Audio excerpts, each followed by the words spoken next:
What's up, guys? What's going on, man? I'm Paul. This is Pauline Theology's Daily Devotional, and we're going through the book of John. It's been good going through it, learning a lot about who Jesus is, his character, because this is a unique gospel and where we see who Jesus is as the Son of God. We see him in many other ways in the other gospels, and they're more narrative in nature, but this one kind of gives us his heart. And so I'm just so glad we're going through it, man. If it's your first time with us, this is Trust in Jesus Ministries, where why we are studying these scriptures is so that we can trust in Jesus more. And I hope that by watching this video or listen to this podcast, that you will trust the one who is infinitely trustworthy. So where are we at, man? Well, we're in John. Again, we're in John chapter 11, 36 through 37. If you haven't read that yet, go ahead and stop the tape, check it out, see what it has to say. But if you have read it, we're going to go ahead and jump into it and see what's going on. So what's happening in the story? We talked about Jesus being sympathetic with who we are, and empathetic, understanding and knowing who we are, because he not only knows it, but experienced it. And so we see him weep. We see Jesus weep. And so after that happens, the crowd responds. The people who are around Jesus responds. And so that's where we're at today. Well, what they respond is this. They say, see how he loved him. See, they recognize this compassion and passion that Jesus has for this family, because when he sees the tomb of Lazarus, he cries. And we talked about last episode that this crying is because he understands and feels the grief and the pain that his sisters bear in the death of their brother, their loved brother. And so Jesus, man, he understands those plights that we have whenever we are in the toil or the pain or the struggle of grief and suffering and sadness. And so they say, man, look how he loved them. But then some doubt his love because they understand who Jesus is, which is crazy to think that they recognize and know the power of Jesus. Everybody knows Mary, Martha, and now the people are have a response to the knowledge of who Jesus is. We saw it says that Mary and Martha both responded in the same way, saying, "If you were here, our brother would have died." And then these people out of them say, "Well, could not the one who opened the eyes of the blind have saved this man from dying?" And so I think that sometimes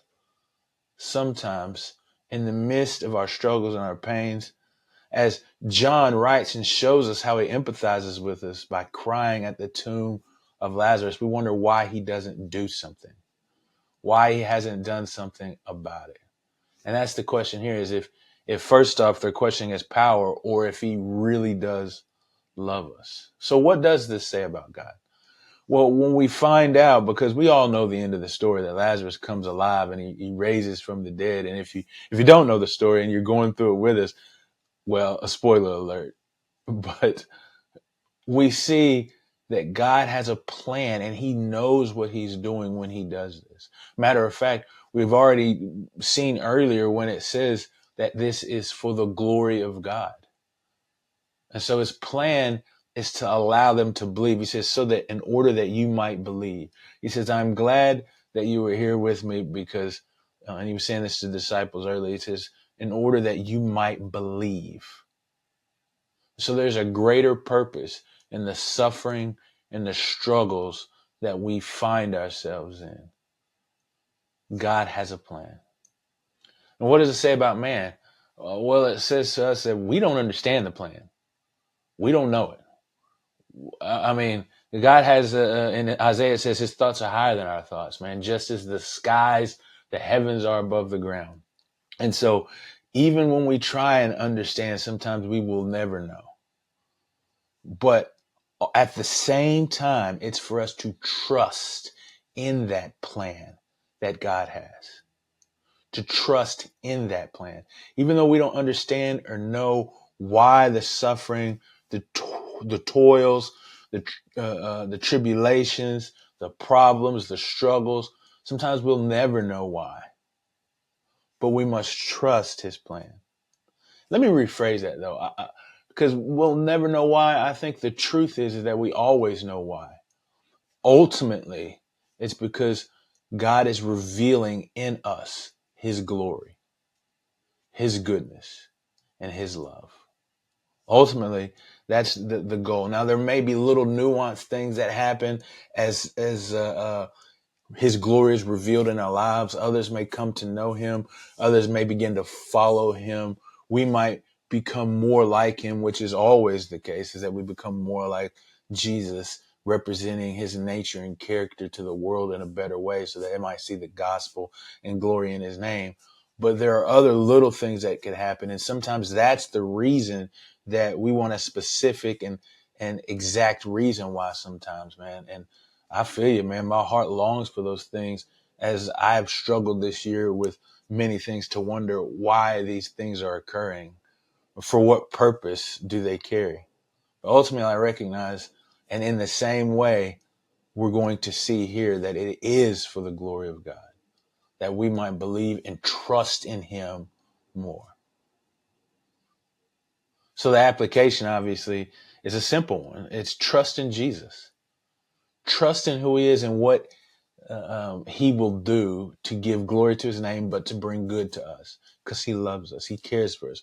We see that he understands our grief and our plight and recognizes that sadness that we feel because he's experienced that. But he knows that through those experiences, there is greatness to occur. And so there's I guess maybe it was on ESPN. Let's be great. Let's be great. Let's be great. Let's be great. Well, God wants us to be great. And so in doing this, he is molding us and structuring us and strengthening us to trust in him so that we can be the best version of ourselves. I appreciate you and thank you so much. And I pray that you would trust in Jesus more today.